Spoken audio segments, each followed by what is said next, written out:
Chris Scalzi here with Matt Howell. On this episode of the Matt.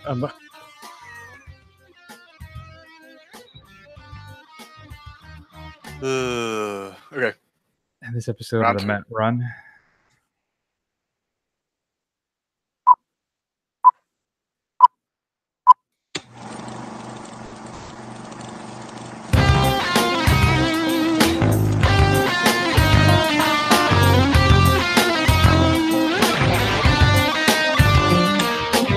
Chris Scalzi here with Matt Howell.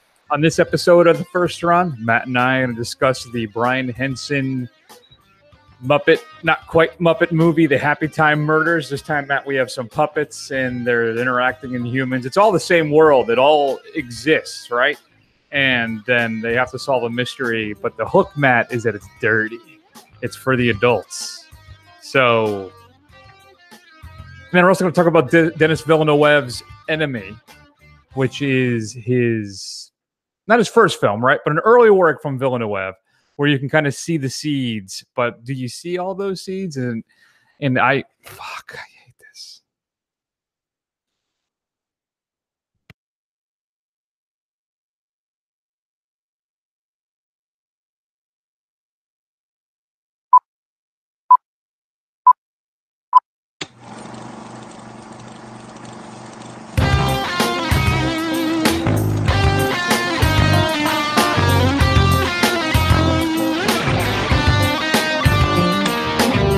Chris Scalzi here with Matt Howell.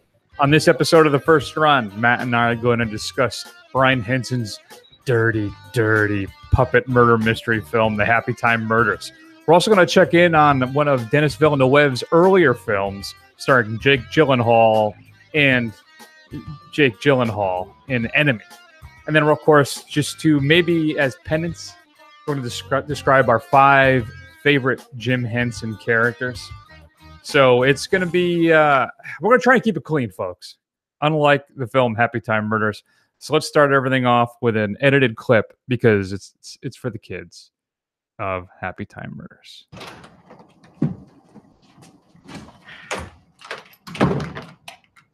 Oh, God damn it. How the hell did you get in here? It was actually very easy. I just picked the lock. It took me like under a minute. Oh, great. Apparently anybody who wants to can just walk right into my apartment. Great. Listen, I need your help to save him. Do you know what they'll do to a puppet ex-cop in prison? They will tear out all of his stuffing and fill him back up with rice pilaf. And then they'll it. Okay, They that rice pilaf until it's more like a mashed potato. Okay. It's a term they call pilafing. I don't know. Did my editing work, Matt? What do you think? Or if it's Yeah, sure. So that scene is, I guess, emblematic of the Happytime Murders and possibly one of the more amusing scenes in the entire thing. So with the Happytime Murders, we have a real world, right, Matt, where the puppets and humans interact together, kind of like a Who Framed Roger Rabbit. Right. And someone's going around and killing some of these puppets. So an old former cop who's now a PIA, which is a term I invented, which means private investigator. Awesome. And he's also a puppet. And he teams up with a current detective played by Melissa McCarthy. And they're out to solve the mystery, solve the murder. And this is written and directed by Brian Henson, son of course, the legendary Jim Henson. So I guess I got one question for you, Matt. Has the Henson legacy forever been tarnished? No, I don't think so. I mean, he did his damnedest to try. I mean, luckily the Henson legacy is still out there and it's still being viewed by all kinds of kids and stuff. So I don't think we have anything to worry about that. But Brian really tried to really set this thing on fire, and he did a fantastic job of doing it, didn't he? Let me tell you, I was on board with this thing. I like the idea of it, and it appears to me that's all Brian Henson had too. All right, he said, "All right, we're gonna make an adult comedy with these puppets that and it just it's inert. I mean, it's not funny. It's lifeless. It just plods along, and sometimes it felt to me like it just forgot to tell jokes for like whole swaths of the film." It just, the script is abysmal. And the only bright spots, barely maybe, is Melissa McCarthy, I guess. And for me, really, the saving grace would be Maya Rudolph, who you just heard in that clip.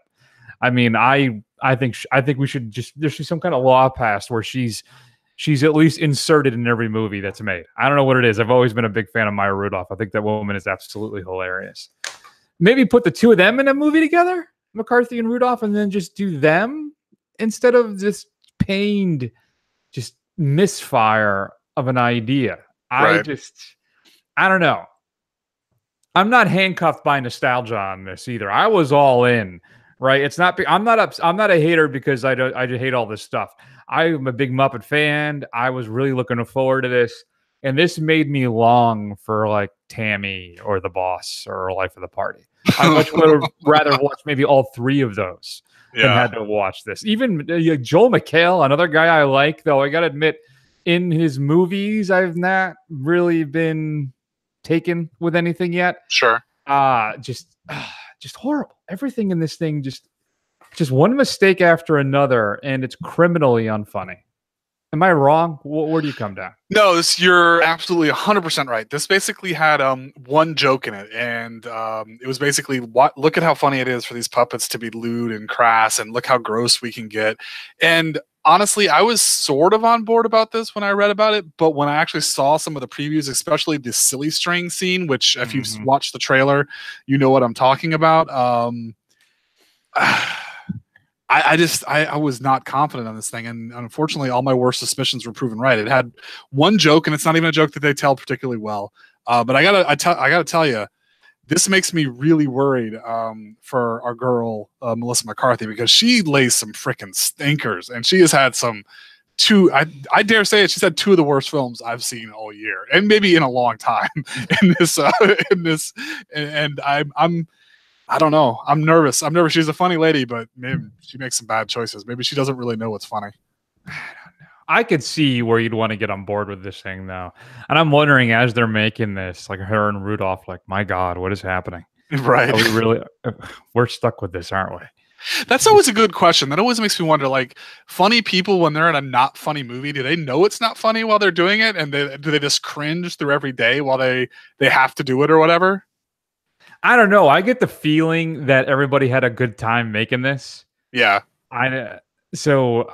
Which terrifies me. I don't know. And it's not one of those where, I think there was one of the Will Ferrell films did this, unfortunately, where it was very heavy on improvisation. Sure. And they seemed to select the worst improvisations to it make was to build the film. The House. Yeah. Okay. Yes, that's what you're thinking of. So maybe that's what happened here too. I don't know. I don't know. I was just really disappointed with this one. It's not funny.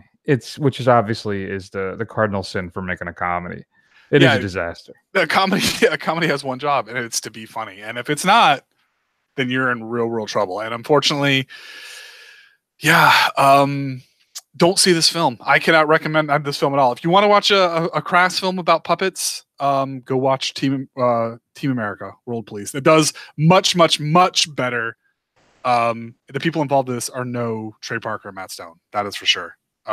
This is a bad film. Just disappointment from start to finish. Really, No, I don't know. You know, it's funny too. I watched something else too, which was equally inferior, and both co-produced by the Huai brothers, which I noticed too, which is a Chinese kind of big entertainment conglomerate. But I watched that Mile 22 as well with Wahlberg and our boy from The Raid, and that too is equally atrocious. Oh, it's bad. And they do a twist at the end that is just not earned at all, and it's just, I don't know. That one is just, it's just ugly film to watch. There's no, I could find no redeeming. Well, there's one scene at the end of the film where the guy says to Wahlberg, which I guess is as meta as Peter Berg gets, when he goes, "Hey, how's your mother?" Or "Say hi to your mother for me." Oh, does he? Nice. Say hi to your mother for me. which ties in to the movie, but at that point you really are, you're just tying your own noose because you've watched this thing. So just it was a horrible day for me because I watched that and I watched Happy Time Murders and I just questioned why I do this. I'm sorry. I mean, to be quite honest with you, thank God for AMC A-List, because I used to get really angry when I have to go watch things that I knew I wasn't going to like and they're just bad. And it's like I'm contributing to this thing's overall total when it should be just avoided like the plague. But at least it's a slice of $20 a month. So at least that's something, right? There you are. So you got a grade for us for the Happy Time Murders? I went with a D-. The only thing why I didn't go with the F is because of Maya, really. Yeah. I'm going to go with the F. It's a bad film. I mean, I know this is maybe the second F I've given all year. But yeah, I got to do it. Got to be done. It's too bad. Well, no, it's not too bad. It's deserved. It's deserved, yeah. If you've suffered through Happy Time Murders like us, we'd love to hear your thoughts. Shoot us an email at feedback@thefirstrun.com. Maybe we're horribly, horribly wrong. I just don't see it. All right, Matt, let's talk about what's coming up on Blu-ray and DVD this upcoming Tuesday, September 4th. First, though, here's a clip, and I hope you're wearing a clean pair of shorts. And then she lived in our house at the end before hospice. We weren't even talking before that. I mean, we were, and then we weren't. And then we were. She's completely manipulative until my husband finally enforced a no contact rule, which lasted until I got pregnant with my daughter. I didn't let her anywhere near me when I had my son, which is why I gave her my daughter, who she immediately stabbed her hooks into. And I felt guilty again. When she got sick, not that she was really even my mom at the end, and not that she would ever feel guilty about anything.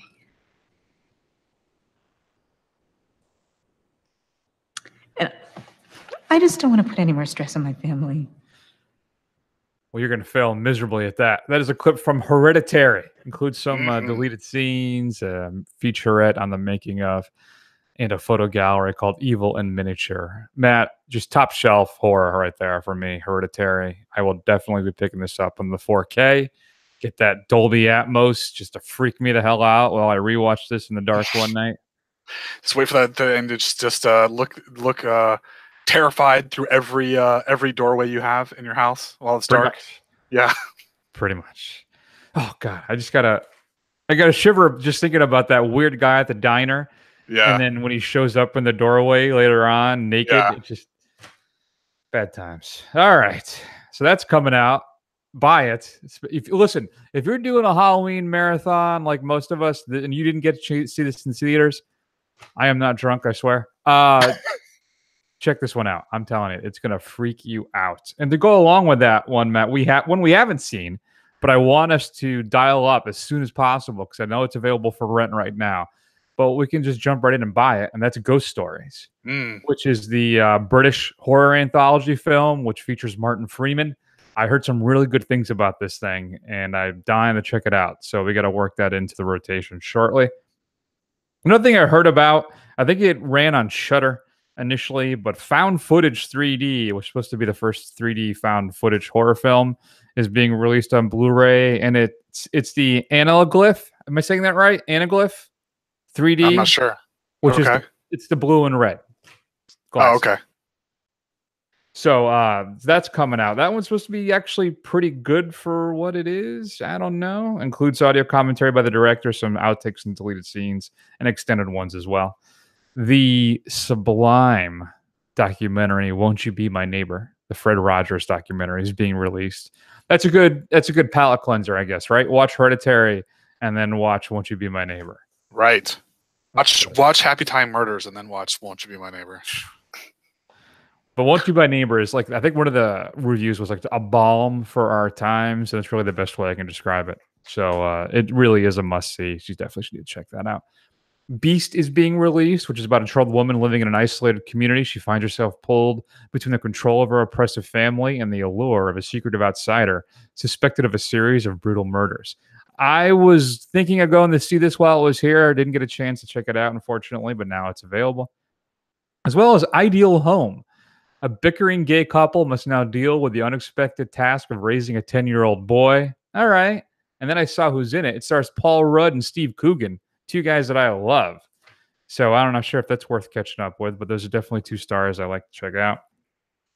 New to Blu-ray, Criterion is giving us Scenes from a Marriage. The Ingmar Bergman film includes a new high-definition digital transfer of both the TV and theatrical versions.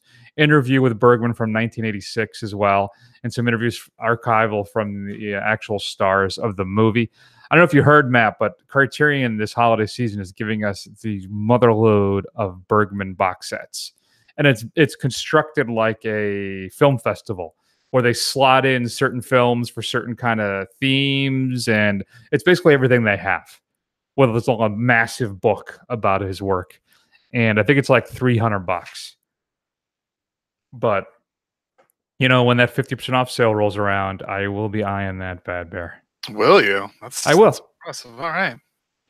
Hocus Pocus, I think, is a film that I've never seen because I'm outside of that age window. Plus, I think it has more of a female audience. Sure. It's getting a 25th anniversary release. If you get it from Best Buy, you get a steel book that looks like the Necronomicon, which I found unsettling. And Target has a digibook as well with 40 pages in it. And here's one, too. I didn't even know this was still an option. There's an exclusive to FYE. It comes with glow-in-the-dark postcards. Wow. I didn't even know FYE was still around. There was one in Manchester, I remember. I don't know if it's still there or not, though. Right. Do you know? At the Buckland Hills Mall? Actually, you know what? I the last time I went to the Manchester Mall, probably about 8-9 months ago, it was still there. So there you go. There you are. Now you can go pick it up there. Oh, fantastic. They're also releasing a 25th anniversary sing-along edition of Nightmare Before Christmas, and Target has an exclusive digipack with a 40-page booklet for that one as well. Some catalog releases, Matt. The Sylvester Stallone Oscar film. Remember Oscar? Do you ever see Oscar where he plays the gangster trying to go clean and his daughter's getting married? I actually liked that as a kid. I've heard it's horrible, so I don't know if I should revisit it or not. Once Upon a Crime is being released. Blame It on the Bellboy. Cop and a Half. All getting their releases on Blu-ray. Bad Boys 1 and 2 are being released as a set on 4K. And then Arrow is releasing a standard version of their Blu-ray release of the Argento classic Deep Red. There's also something called the Pickle Recipe, which may or may not be adult fare. I'm not quite sure. And then your straight-to-DVD pick of the week, Matt. I don't know how I feel about this, but I went with Aliens Ate My Homework, which I believe is more of a young adult thing. It's based on Bruce Colville's best-selling book series. The suspenseful family comedy follows the adventures of a 6th grader, Rod Albright, and the extraterrestrial lawman known as the Galactic Patrol. When a tiny spaceship flies through his window and lands on his science project, Rod and his cousin, Elspeth? The hell kind of name is Elspeth? They meet a group of friendly aliens, including Phil, a talking plant. The Earthlings quickly join the aliens' adventurous mission to help defeat an evil alien criminal. After discovering the evil alien is disguised as a human, someone they know all too well, Rod and Elspeth, again, race to save the world from total planetary disaster. Phil is voiced by Bill Shatner. So I wanted to bring this up for your Shatner completists, because I'm sure there's some of them out there. Matt, what should we be streaming this week? I'm going to go with a film that we reviewed for, was it this year or late last year? Hostels. Stars Christian Bale and Rosamund Pike. Bale plays a U.S. cavalry officer who is an Indian hunter who is charged with escorting a Native American, I can't remember what tribe he is, I think he's supposed to be Navajo, to his ancestral land so that he can die with his family. And then he, along the way, he picks up Rosamund Pike, who is basically had her whole family killed by Native Americans. So she's obviously got her own issues. So it's basically a film about kind of like our brutality to each other and just kind of all this kind of awful part of our history and stuff. So it's a good, interesting little film. A lot of haunted stairs into the middle distance. Yeah, it's what we like to call deliberately paced. Yes. So just prepare yourself for that. All right, we're going to move on then. We're both big Villeneuve fans around here, right? So let's talk a little bit about one of his earlier films, Enemy. There must be some difference. There isn't. It cannot be exactly the same. We are. Did you take your clothes off in front of him? No. Okay, then. You didn't eat. The last thing you need is to be meeting strange men in hotel rooms. You have enough trouble sticking with one woman, don't you?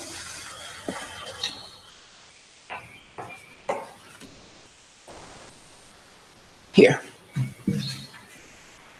I don't like blueberries. Of course you do. And they're good for you.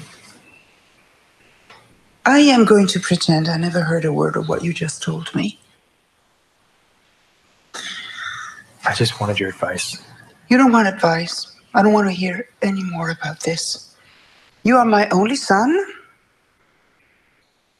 I am your only mother. You have a respectable job. You have a nice apartment. And since we've been frank here, I think you should quit that fantasy of being a third-rate movie actor. Eat those. You want some coffee?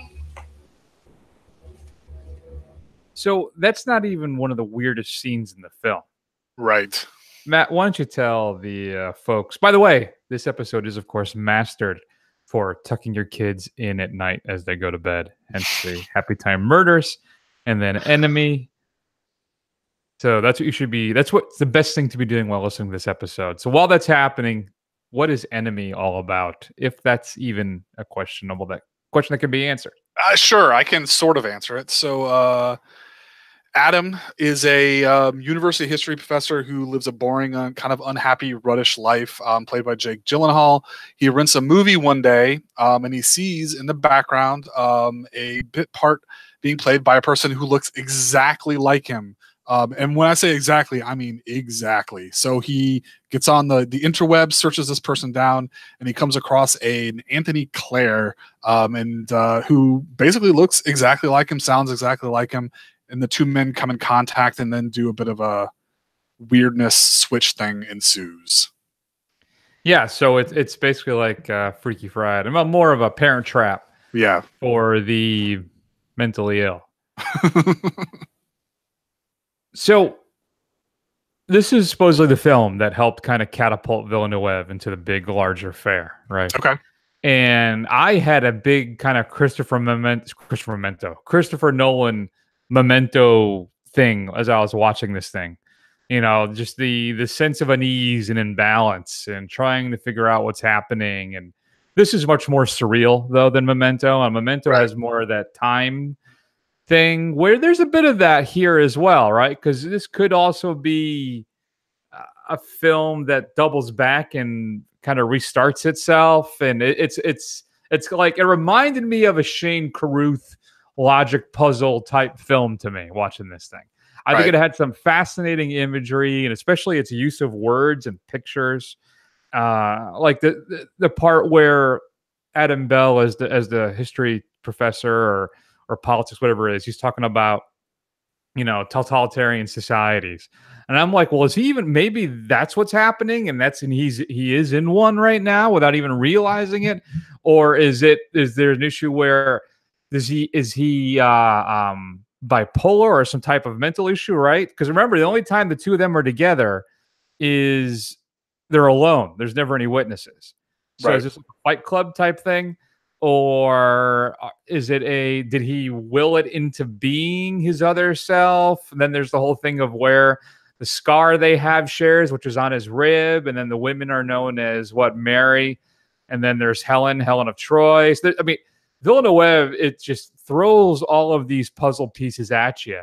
And then this SOB at the end does not put them together for you. And I think it's the right decision. Right. But he gives you every scene is another piece of the puzzle, Matt. And at the end of the movie, it doesn't fit. Right. And I kind of enjoyed that. What'd you think? Yeah, I mean, I think when you say this gave you a Shane Carruth vibe, I mean, you hit the nail on the head for me. I mean, this seemed very Primer-ish to me, or Primer, whatever you want to call it. Yeah, I mean, it's definitely got Villeneuve's sense of mood. It's got his shots. It looks great as much as it can. It's such a small film, but you're 100% right. I mean, this is not a film that you're going to be able to not pay attention to. I mean, you're going to have to really watch what's going on and try and piece it together for what you think is going on. I mean, I have my theories as to what it was, but he doesn't hold your hand at all. And Jake Gyllenhaal does a good turn. It does a good performance. I think it's a very interesting film. Although definitely that last shot creeped me out. I was not expecting that. Yeah, I think it's definitely a dense film that requires a lot of careful viewing, and it will definitely make you think about, it'll make you think about it to try and piece all of it together. Because at the very end, you're going to be like, "What the hell did I just watch?" And I was right there. That's what I thought when I watched this. Yeah, I think there's a reason too of the reoccurrence of the spider imagery throughout the film. Mm-hmm. Also, I guess, which I wasn't really aware of because I'm not that bright, I guess, is there's been a long time throughout history of equating women and spiders. So there's that part of it you can factor in. I liked how Villeneuve shoots Toronto, where he uses all these sepia tones, but he makes the landscape just look exceptionally bleak. And he just fills every kind of frame with just kind of this subtle dread. The music does a great job of doing that as well. And I don't know. I'm thinking maybe I'm supposed to take this whole film as a metaphor, right? It's not. It's his surrealist interpretation of this guy's his attempt to break out or realize the cloistered kind of totalitarian life he lives in, or how he's cowed by women, but then he has these alternative. There's so much in this thing that it's so open to interpretation. I don't know. So, like I said, if you're all right with that kind of thing where you get the puzzle pieces given to you and it never really comes together, and if you're okay with that, then I think this is definitely worth seeing. It's something different. It's not a copy of a film. It's not the same thing you've seen over and over again, which I think I appreciated that. And I would recommend you seeing it because of that. But just remember, going into this thing, you're going to be like, what the what? And that's okay. And you have to be okay with that. I'm giving this thing a B. Where do you come down? Yeah, I'm giving it a B as well. Finally, we agree. Yeah, whatever. I mean, here's the thing. I mean, it's not an easy film. It's not an approachable film. If I was recommending Villeneuve films, there's 3 that I would put definitely in front of it by quite a large margin.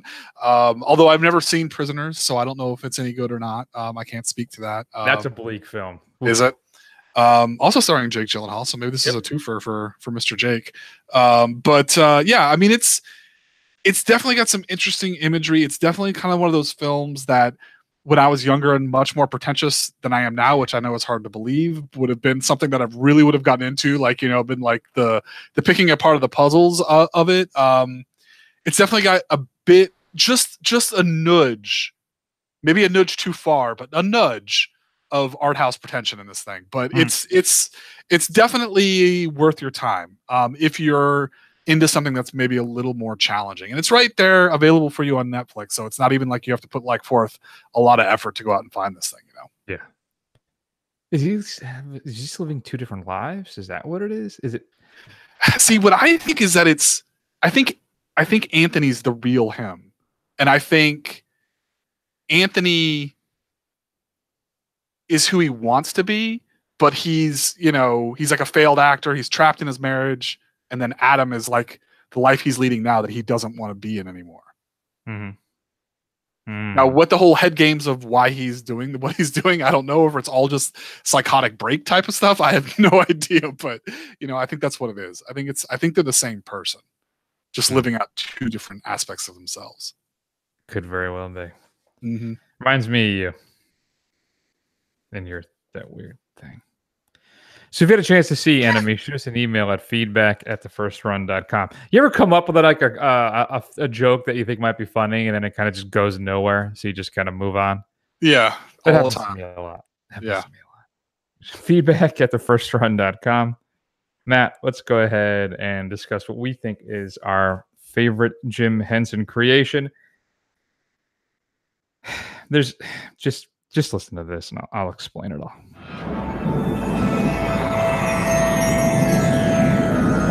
You're him, aren't you? You're the Goblin King. I want my brother back, please, if it's all the same. What's said is said. But I didn't mean it. Oh, you didn't? Please. Where is he? You know very well where he is. Please bring him back. Please. Sarah, go back to your room. Play with your toys and your costumes. Forget about the baby. I can't. I've brought you a gift. What is it? It's a crystal. Nothing more. But if you turn it this way, look into it, it'll show you your dreams. So, of course, 3 fantastic performances in that film, Labyrinth. You have Jennifer Connelly, David Bowie, and then David Bowie's codpiece. So this is my honorary Jareth the Goblin King list because just my affection, some may say obsession, with David Bowie, really, I felt, which just wasn't fair. So I made this my honorary Jareth list so it would be removed out of the running. Plus, I think we're both going to have the same number 1. I think every human being on this planet would have the same number 1. You think so? We'll see. We'll see. I think you're right, but we'll see. All right. So I'll start everything off. I'll give you the ultimate. No, you go.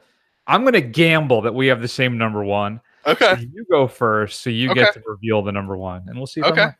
All right. Okay. All right. So, my number 5 is a bit of a stretch. It's not really a character. So when I looked at this, I went with the idea of Jim Henson creation. So I wanted to go with the number 5 was the Gartham, which are the Beetle Warriors from the Dark Crystal. I thought those were super cool, very creepy looking. Basically these lumbering, chittering, scary, anthropomorphized beetles as much as they could be. I wanted to get something from the Dark Crystal in there, but I couldn't in good conscience put in any of the actual characters because they're all kind of annoying, but I still love that film. So I went with the Gartham.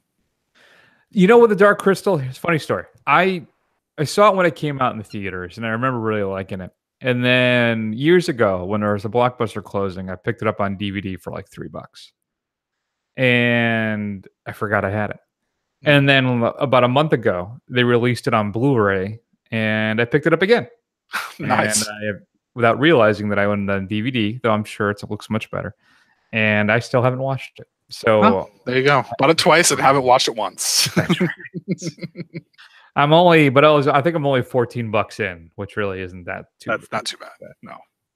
So my number 5 is a character who made an appearance just a couple of weeks ago, and that, of course, is the Swedish Chef with his accent and there's something about it, as I said then, that I just find endlessly hilarious, and I don't know why it is. It just makes me laugh like crazy every time he shows up. So that's why he's my number 5. Yeah, that's a good one. All right, so my number 4 is the put upon duo of Bunsen and Beaker. I included both of them together because I don't think you can separate them. Bunsen, what? Beaker is a Frank Oz creation. That's why he's an honorable mention for me. Oh, I see. Okay, well, too bad. They're putting him together for this one. But yeah, Bunsen and Beaker. I mean, come on. No, I'm sorry. Beaker is legit. I'm sorry. I'm wrong about that. There was a guy on my list who I had to remove because of the Frank Oz creation, which we'll talk about in a bit. I apologize. You're in the clear. My bad, dog. Continue. No problem. This was just the height of slapstick comedy when I was a kid. Just watching Beaker get set on fire and get destroyed, and Bunsen be completely clueless, and Beaker freaking out is just quintessential Muppet Show, which I think you have to enjoy. Yep, Beaker's actually my number 6. Oh, okay. Another, unintelligible. You have no idea what he's saying. That. So I guess that's what it is. That's what makes me laugh. Imperceptible language. And unintelligible ramblings. Yes. Which is what the show is. So you could just. I never thought about that. Yeah. My number 4 is the Cookie Monster. Ooh. It's the only Sesame Street character to make my list. But I've always liked Cookie Monster and his focused vision, that he only cared about one thing. And I just like that kind of dedication. I wish I had that dedication to anything. So yeah, that's my number 3. Yeah, Cookie knows what he is. I mean, He's a 4. glutton. He's a glutton, and he just goes with it. Very specific glutton. He was my number 5, but I took him off so I could fit in the Beetle Warriors because I really wanted to put them in there. My number 3 is the Swedish Chef. I obviously thought it was way more hilarious than you did. Honestly, the first time I saw it, when he's throwing the pans around, and like I thought that's how you should cook. That's how we should be done. And every kid just wants to go into their kitchen and throw everything around in their house until their mom comes in and yells at them, and they realize what they've done because it is high comedy. I said it, high comedy. It is. It is.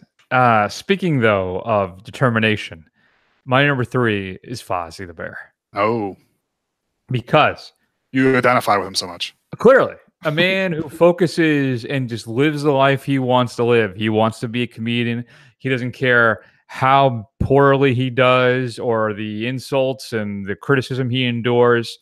He is a being of pureness. And I just respect the puppet so much for that. He's a man who will not be a man. He's a bear that will not be deterred in chasing his dream. And absolutely not. I respect and admire that. And he's the perfect companion to, another Muppet that may be showing up on my list. So that's my number 3, Fozzie.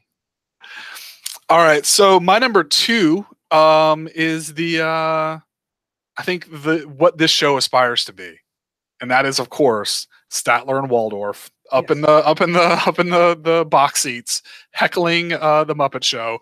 That's really all we want to be, and we are failing miserably 10 years into this thing. But you think we'll get there eventually. Just stick with us another 10 years, folks, and we'll be giving you that comedy gold as we get crotchety and older and older. That's and older. true. Yeah, it's my number 2 as well. I think Statler and Waldorf. And what's funny about that is I didn't appreciate them as much when I was a kid. But revisiting old clips and watching old episodes of the show, I realized the comedic brilliance of the two of those characters. And I identify now the most with both of them, I guess, because I'm just getting older. So, Statler and Waldorf are the height, I think, of comedy. And, you're entirely right. We just got to figure out which one of us is which. But, Yeah, true. So I'm assuming then your number 1 is? Kermit the Frog. Kermit D. Frog. It's really, there's no other answer. There is. I mean, he's really, I mean, if childhood had a soul and that you can embody in the form of a felt puppet, it would be that. It would be Kermit. I mean, he is a platonic ideal of frogdom for sure. When I think too, I would rank him above like a Mickey Mouse. Yeah, because I think there's much more personality there, and there's just more there. And I've always loved Kermit. I used to have a little small kind of Kermit the Frog doll that I would bring to the movies with me when I was a little kid. And he would sit right next to me in the seats. And of course, Kermit and of course Jim Henson are responsible for one of the purest songs of all time, which is Rainbow Connection. Very true. I wouldn't want to live in a world that didn't have the Rainbow Connection in it. So Kermit is hands down easily the only choice. He really is. He really is.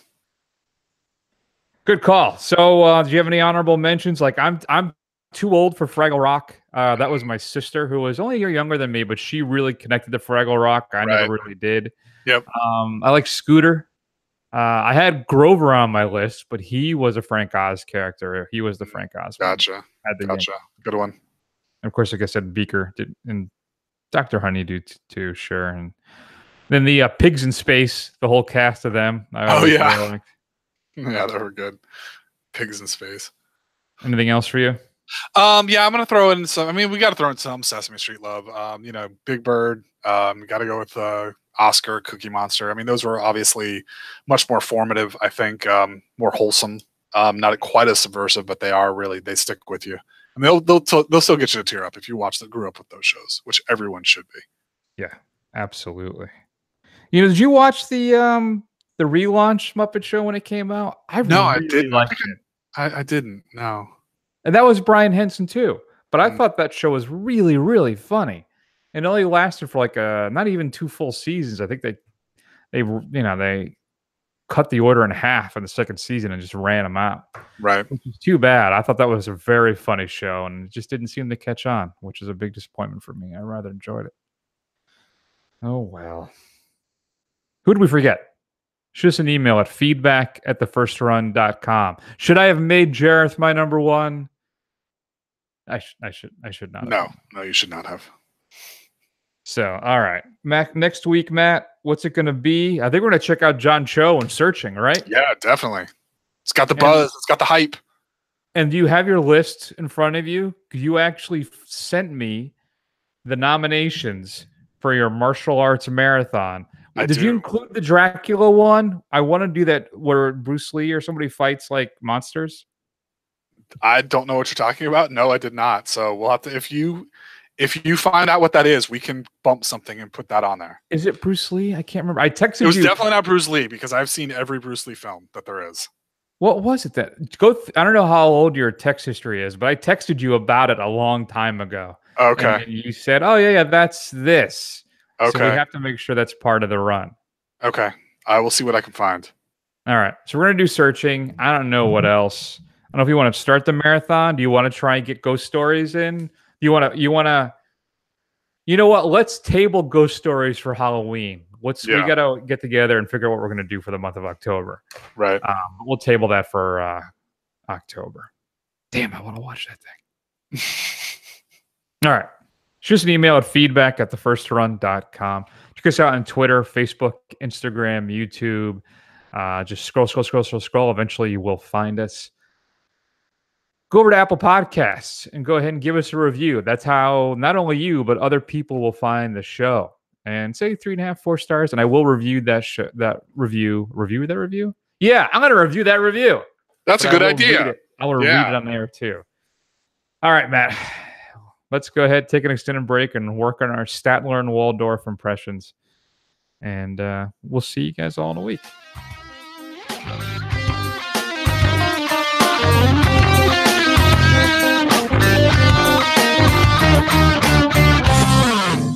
That was wonderful. Bravo! I loved that. Oh, it was great. Well, it was pretty good. Well, it wasn't bad. Well, there were parts of it that weren't very good, It could have been a lot better. I didn't really like it. It was pretty terrible. It was bad. It was awful. It was terrible. Get him away! Hey, boo! Boo!